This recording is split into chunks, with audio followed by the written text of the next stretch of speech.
Let's take a tour together of the updated VW Golf GTI. So the facelift for the Golf family, of course also for this famous sporty version. And we start here directly at the front with Thomas Autogefühl in 4K, full screen, full length. Let's go with the illuminated VW logo. Is also standard for the GTI because the GTI also starts with these performance LEDs. Just on top of that, you would get the Matrix IQ light. It's also equipped with this vehicle, but still an option. You cannot see it though because this red stripe here at the side is covering the IQ light logo. But there is literally an indicator that you have the top LED trim. Here, the cascading form of the turning indicator is only included in the IQ light. Another news is that because you have this illuminated logo here, in the lower part you have a new grille, honeycomb structure, and the sensor moved from the logo down to here. But I think visually that's quite okay. So overall, I think it is somewhat a visual upgrade. Yes, I think it's also fitting with that logo there, and of course the typical GTI logo on the right side. Yeah, I like it, especially of course in the typical GTI red. In the side profile we can see that the GTI badge is now bigger and went here underneath the side mirror with large lettering. Also new wheel style is available. Actually a GTI still starts at 17 inch, really? And then optional you can go 18 inch and optional. Yeah, always want more money, 19 inch, and these are the ones you can see in this new open hole styling. Maybe a little bit Alfa Romeo styling. What do you think? There's also been an Alfa Giulia episode recently here with the facelift. Also nice to watch it. Then typical side profile. Here the frames around are just in matte black. Not the best quality I feel actually. But the wheels, I think they do fit the vehicle very well. Also with the cool red contrasting brake calipers. In the rear, I think you can see the biggest reason to go for the top IQ light, the Matrix LED, because the rear lamp signature is different then. This is here the top signature, and then you have these individual elements, and they look actually quite fancy, don't they? So the outline of the lamps, they have not changed what is inside in both LED trims. Ooh, and look at the turning indicators or hazard lights with this IQ light and in the rear. Then these individual elements have the cascading form. I think it's a great lighting idea, isn't it? So yeah, definitely one of the highlights, although this is once again an option. And in the lower part, a very clear bumper and these real exhaust tips too. It's actually quite massive, you know, considering it's a 4-cylinder. Pretty cool exhaust tips, aren't they? Interior-wise, you have this sports decor element as standard. It looks like carbon fiber, is not a real one. Actually, it looks and feels extremely cheap, I have to say.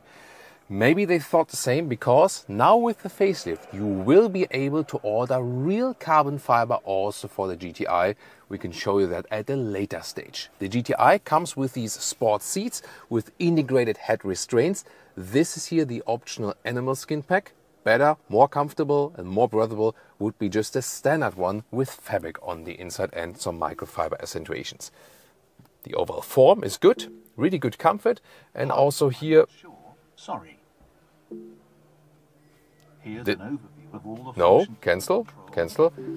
This is always with the voice assistant systems. That's why I tend to deactivate them. Headroom, 6'2" or 1.89 m, still leaves some headroom. This is also the one with the panoramic roof. You can actually also open that one. It's actually quite nice. And then there is this shade, a manual one. I'm totally okay with the manual shade, by the way. For me personally, I love to drive with panoramic roofs, yes, because I'm a convertible lover, and when the car is closed, it's also nice to have at least something. But then again, some of them do not really work at higher speeds, even if you're driving countryside roads. And you know, my technician at the workshop, my local workshop nearby, he always says, go convertible or go closed roof, because these small panoramic roofs tend to give problems after a while, like leaking, squeaking and so on. Interior cockpit overview, now with larger screens. And here also on the steering wheel, going away again from #capacitive BS buttons. Well, it is high glossy black, therefore it does collect fingerprints, but you can really press these buttons. Again, that's good. And also it doesn't happen that you accidentally press them. If the R will also go back that way is not decided yet, but for the GTI, for sure, I think that's a good step. Then you can also, for example, switch the DCC settings here. left to right. You can individualize your DCC if you have that adaptive suspension. The digital instruments also get a special GTI styling, and they're always adaptive. You can change the different stylings according to your liking. And you can also get a head-up display. It's a real one that is going into the windscreen. The new large infotainment system, helpful also for Apple CarPlay and Android Auto, wired or wireless, because you can see things easier. Also when you use Google Maps and so on, that's pretty helpful. And the overall car internal system is really quicker than before. Here, let's wait for seat cooling or seat heating.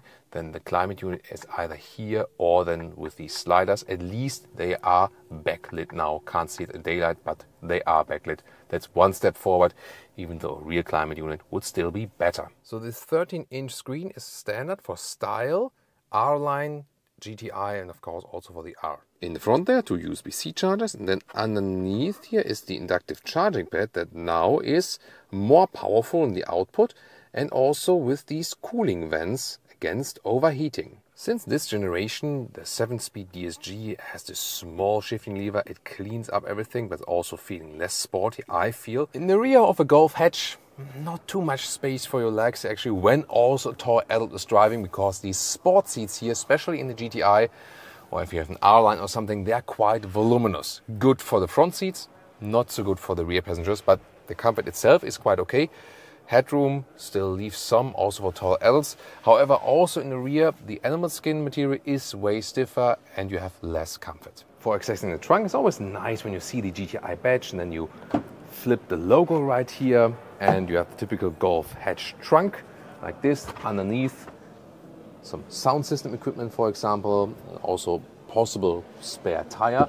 You can also, of course, fold the seats. If you want to see more with measurements and so on, you can also check out our general Golf facelift review where we compare the hatch versus the Estate. As for the engine, well, first of all, Golf 8 just has this manual strut, no gas strut anymore, no real paint like on the exterior. I'm not sure, am I nitpicking on this one or am I right on this one, especially for Golf GTI? Tell me in the comments. About the engine itself, I would like a special engine cover, honestly. Here, 4-cylinder is kind of like visualized, 2-liter 4-cylinder turbo engine, now upgraded from 245 to 265 horsepower. Acceleration figure for GTI always around 6 seconds in this generation. We'll also later on, when we drive the car and so on, release the final figure for the upgraded horsepower version. Always front-wheel drive, of course, and there will still be a GTI Club Sport with 300 horsepower. Looking for a manual still? They cancelled this option now, only 7-speed DSG. And now, if you want to see more of the Golf facelift in general with different versions, tune into this video or see me launching out the Golf R.